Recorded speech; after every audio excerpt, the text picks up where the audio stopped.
Сәлем достар, сіздермен бірге нейрон. Бүгін біз анатомиядан асқорыту жүйесін талдауды әрмен қарай жалғастыратын боламыз. Видеоны бастамас бұрын каналға тіркеліп, видеоға лайк басып, комментарийға видео жайлы өз пікіріңізді қалдыруды ұмытпаңыз.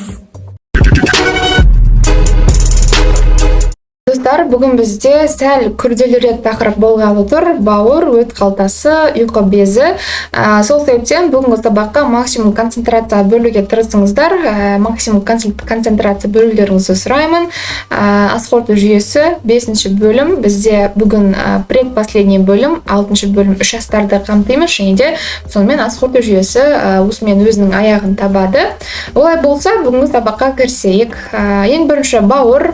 Латын тілінен аударған кезде гепар, адам ағзасында көлемі жағынан ең үлкен без, салмағы 1,5-2 кг, паренхиматозы мүше, паренхимасы гепатоцит. Бізде осы жерде паренхима деген ұғыммен танысып жатырмыз. Паренхима деген не нәрсе деген сұрақ болуы мүмкін ойда. Паренхима дегеніміз ол бізде бауырдың ең кішкентай құрылым бірлігі клеткалары. Яғни бауыр біз айтамыз, қорғаныштық қызмет атқарады дейді. Қалай қорғаныштық қызмет атқарады? Бауыр жаңағы токсин заттардан, түрлі шлактардан арылады. Яғни сол немесе өт түзу қызметі, өт түзіледі. Ол бізде жаңағы бауырдың кішкентай, ең кішкентай құрылым бөлігі, осы гепатоциттер деген клеткаларда өт түзіліп шығады. Яғни нақты жаңағы қызметін атқаратын құрылым бірлігі бізде паренхима деп аталады. Вот это и есть паренхима органа. Так, келесі бауырдың қызметі. Бауырдың қызметі өт түзу, гликоген түзу. Өт түзу ол бізде жаңағы бауырдың жаңағы қан түзу жүйесіне, қан түзу қызметіне қатысы бар. Соған да байланысты болып табылады. Мәселен, ол қалай? Бізде эритроцит сүйектің қызыл кемігінде түзіледі. Эритроцит ол қанның клеткасы болғандықтан қан түзу жаңағы системасына жатады. Енді эритроцит сүйектің қызыл кемігінде түзілді, 120 күн өмір сүрді, сосын көк бауырға келіп өлді. Көк бауырға келіп өлгеннен кейін ол биливердин деген жаңағы зиянды затқа айналады. Биливердин зиянды зат, ол бізде ағзадан шығарылу керек. Жаңағы токсинді, то есть улы зат, ол улы емес затқа айналып барып ағзадан шыға алады. Сол себептен бауырға келіп билирубинге айналады да, билирубин ол өт пигментіне айналып ары қарай ағзадан шығып кетеді. Вот это есть өт түзу процесі. Яғни бауырда өт түзу процесс жүреді. Сосын гликоген түзіледі деп жазып қойыппыз. Яғни глюкоза, көмірсу организмге келіп түседі. Организмде көмірсу жаңағы бауырға келіп гликоген ретінде қор болып бауырда сақталады. Сосын бауырдың барьерлік қызметі бар, қорғаныштық қызметі бар. Яғни бағана айтқан асқорыту жолында кездесетін түрлі шлактар, сырттан келген түрлі токсиндер, керек емес уытты заттардың барлығы вена порта, яғни қақпа венасы арқылы бауырға келіп, бауырда полностью дезинтоксикацияланып, плюс еще жаңағы дәрілік заттар ішсек те көп, дәрі ішпе, бауырың ауыр тиеді деп те жатады ғой. Вот сол зиянды заттардың барлығы веналық қан тамыры арқылы бауырға келеді де, полностью тазарады да, потом ары қарай қоректі заттар үлкен қан айналымы арқылы басқа ағзаларға таратылады. Осы жерде тағы да бір айтып кету керек нәрсе, бауырда бүкіл веналық қан тазаратын болса, артериялық қан қай жерде тазарады деген сұрақ болуы мүмкін. Артериялық қан ол бүйректе тазарады. Қолқадан ең бірінші артерия венаға, то есть артерия ол жаңағы бүйрекке тармақталады да, артерия реналис болып. Сосын соқта тазарады, опять-таки үлкен қан айналымға жөнелтіледі. Келесі қызмет қан түзуге қатысу, жаңа айттық эритроциттерге қатысты қанды зиянды заттарын тазарту дедік. Келесі бауырдың құрылысы, бауыр негізгі екі негізгі беті бар. Жоғары көкетке қарап тұрған бауырдың жоғары жағында диафрагма, яғни көкет орналасады. Көкетке қарап тұрған бетін көкеттік беті деп атайды. Ол бізде фацис диафрагматика. Төменгі органдарға қараған беті, төменгі жағы асқазан, кеншір деген секілді органға қарап жатады. Осы бетін висцеральды беті деп атайды. Фацис висцералис. Бір-бірінен жаңағы марго инфери, яғни төменгі жиек арқылы бөлінген, төменгі бетінде төртбұрышы және де құйрықты бөлімдері бар. Оны біз жаңағы бауырдың байламдарын айтқанда қазір келесі суреттерден төртбұрышты үй құйрықты бөлімдерін көрсетемін сіздерге. Бауырдың өзінің байламдары бар. Ол бірінші орақ тәрізді байлам, лигаментум фальциформи, бауырды екіге бөліп тұрады. Оң бөлімі бауырдың және де бауырдың сол бөлімі. Есте сақтау керекпіз. Сосын тәжік байлам лигаментум коронариум көкеттің бетінің көлденеңінде орналасады. Келесі оң және сол үшбұрышты байлам лигаментум триангуля декструм et sinistrum мынау висцеральды бетінің екі шетінде орналасады. Сосын бауырдың дөңгелек байламы лигаментум терес кіндікке дейін созылып жатады. Келесі бауырдың көршілес органдармен байланысатын байламдары біз алдыңғы сабақта қателеспесем асқазанда айтқан кезде орган іш қуысында түсіп кетпей бір орында сақталып тұру үшін оның өзге органдармен байланысатын байламдары болады деп айтқан болатынбыз. Вот и бауырда да сондай байламдар бар екен. Ол біздіңше бауыр ұлтабарлық байлам лигаментум гепатодуоденале, бауыр бүйректік байлам лигаментум гепаторенале, бауыр асқазандық байлам лигаментум гепатогастрикум. Мы просто алдыңғы сабақта да айттық, что бауырдың көршілес органдармен байланысатын байламдарын ескерту үшін оның жанындағы органдарды ескерсек болды деп.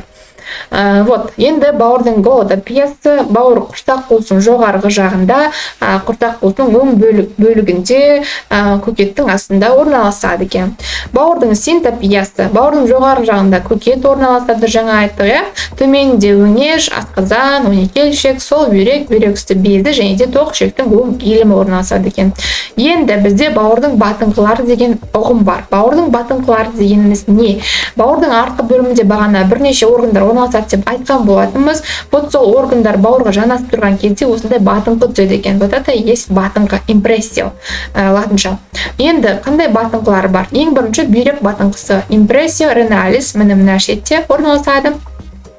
Бүйрек үсті безі батыңқысы, импрессия супрареналис, ішек батыңқысы болғанда тоқ ішек батыңқысы, импрессия колика, мына шетте. Өнекелшек батыңқысы, импрессия дуоденалис, стрелка қарап отырыңыздар, асқазан батыңқысы, импрессия гастрика, мына шетте орналасады. И жаңа мен сіздерге бауырдың құйрықты бөлімі және төртбұрышты бөлімін айтам деп уәде берген болатынмын. Төртбұрышты бөлігі бауырдың мына шет, құйрықты бөлігі мына бөлім. Так, келесі бізде бауырдың қақпасына кіреді дейді. Бізде сабақта, анатомия сабақтарында апайлар сұрағанды жақсы көреді. Бауырдың қақпасы деген не? Бауырдың қақпасына не кіреді? Бауырдың қақпасына не шығады деп мен сіздерге соны айтам, жақсылап есте сақтап алыңыздар. Бауырдың қақпасы деген мына бөлім бауырдың қақпасына кіреді. Қақпа венасы кіреді, чтобы тазару үшін, жаңа айттық. Бауыр артериясы кіреді және де нервтар кіреді, чтобы иннервировать ету үшін. Бауырдың қақпасынан не шығады? Өт шығады, өт жолдары шығады. Жаңа өт түзет дедік қой. Вот сол өт каким-то образом бауырдан шығу керек қой когда-нибудь. Вот это есть бауырдың қақпасынан өт шығады. Өт шығаратын жолдар бауырдың қақпасынан шығады. Лимфа тамырлары шығады и бауыр веналары шығады екен. Келесі бауыр триадасы деген ұғым бар. Бауыр триадасына не кіреді? Қақпа венасы кіреді, бауыр артериясы кіреді және де өт жолдары. Бауыр триадасының жаңағы айтатын кезде біз еске алуымыз керек бауырдың паренхимасын, гепатоциттерін айтуымыз керек. Гепатоциттер мына суретін қойып ұмытып кетіппін. Сол гепатоциттердің ішінде қақпа венасы кіреді, зиянды жаңағы заттарын тастайды, оны өт жолдары алады, соқта жаңағы өт секретироваться етеді, потом бауыр артериясы тоже шығады. Бауырдың жаңағы гепатоциттерін айтқан кезде, сол гепатоциттердің ішінде осы үш құрылым болады. Вот это есть бауыр триадасы. Еще хочу сказать, что это бауыр жаңағы гепатоциттер туралы. Бауыр гепатоциттері бауырдың ішінде 500 мыңға жуық болады екен. Қызықты факт. Оның жаңағы құрылысы 5 бұрыш секілді, призма секілді болады екен. Жаңағы Google-дан қарап суреттерін жаңағы еске түсіріп алсаңыздар болады. Мен мұнда қойды ұмытып кетіппін. Өт қалтасы Ведика Фелли латынтіне аударған кезде резервуар қызметін атқарады. Ни в коем случае өт қалтасында өт түзілмейді. Өт бауырда түзіледі. Өт қалтасында тек қана өт сақталады резервуар ретінде. Өт жолдарын айтып кетуіміз керек. Өт жолдары өт бізде бауыр гепатоциттеріне түзіледі деп айттық. Өт шығарушы жолдар арқылы бауырдан шығады. Бауырдың оң бөлігінен оң, сол бөлігінен сол өт жолы шығады. Дуктус гепатикус декстер et sinister. Және де екі өт жолы бір кетте жалпы бауырдың өт жолын құрады. Ол бізде дуктус гепатикус communis. Міне жалпы бауырдың өт жолы. Міне оң, міне сол бауыр өт жолдар. Міне жалпы бауыр өт жолы. Осы жалпы бауыр өт жолы өт қабының өт жолына қосылады, сөйтеді, жалпы өт жолын құрады. Мынау жалпы бауыр өт жолы болса, мынау жалпы өт жолы. Сосын жалпы өт жолы жаңағы ұйқы безінің өзегімен бірге қосылады мына шетте. сөйтеді да 12 келіншектің төмендеген бөліміне келіп құйылады. Так, бізде келесі өт қалтасының қызметі, ол бізде өт сақталады деп айттық, и өт концентрацияланады. По большей степени негізі жаңағы өт қалтасымен, то есть өтпен 12 келіншектің жаңағы ферменттері қосылып, 12 келіншек, то есть ұйқы безінің ферменттері қосылып 12 келіншекке ашылғаннан кейін бұл жерде олар ас қорытуға аталысады. По большей степени өт ол бізде жаңағы майдың қорытылуына қатысады. Так, өт қызметі өт қалтасының өт сақталады, өт концентрацияланады деп айттық. Құрылысы өт қалтасы түбінен, денесінен және де төбесінен тұрады өт қалтасы. Так, келесі өт қалтасының сфинктерлері болады екен. Өттің өт қабынан шығатын жерінде сфинктер люткенса бар. Осы сфинктерлерді апайлар сұраған жақсы көреді, поэтому запомните. Келесі өт қабы жаңағы өт жолымен жалпы бауырдың өт жолы қосылатын орында сфинктер мерицы бар. Осыны да сақтау керек. Потом бізде ұйқы безі панкреас асқазанның артында ұзынынан келіп көлденең бағытта орналасады. Тоже паренхиматозы орган, паренхимасы ацинустар. Ұзындығы 12-10 см, салмағы 80 грамм екен. Алвеоларлы түтікшелі аралас без. Яғни аралас без.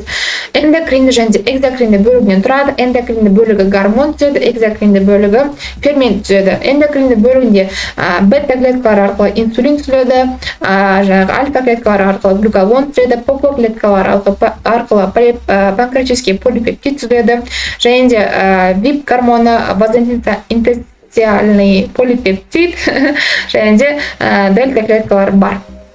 Енді экзокринді бөлігі.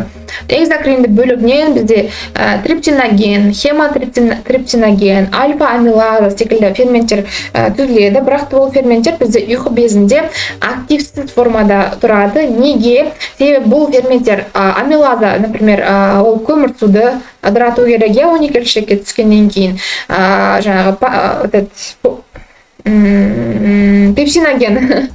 пепсиноген ол бізде белокты ыдырату керек, липаза ол бізде жаңағы майды ыдырату керек деген секілді.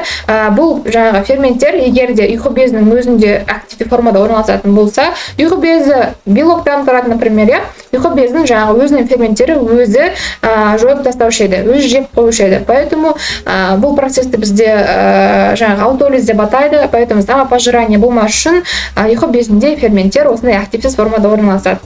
Бұл ферменттер когда-нибудь активтеліп ас қорытуға қатысу керек. Ол қай жерде активтеледі? Бұл ферменттер 12 келіншекке түскеннен кейін 12 келіншектің сілтілі ортасымен и энтерокиназа ферментін арқылы осы 12 келіншектің төмендеген бөлігінде активтеліп ас қорытуға осы жерде атсалысады. Келесі бізде ұйқы безінің топографиясы, ол үш қуысының жоғарғы бөлігінде үш астардың артында кіндік пен сол қабырға астылық аймақта орналасады екен.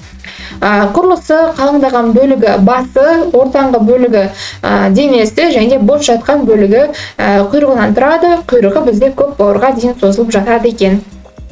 Және де бізде ұйқы безінде сөз шығарушы жолдары бар, бағана ферменттері ұйқы безінен шығу керек қой.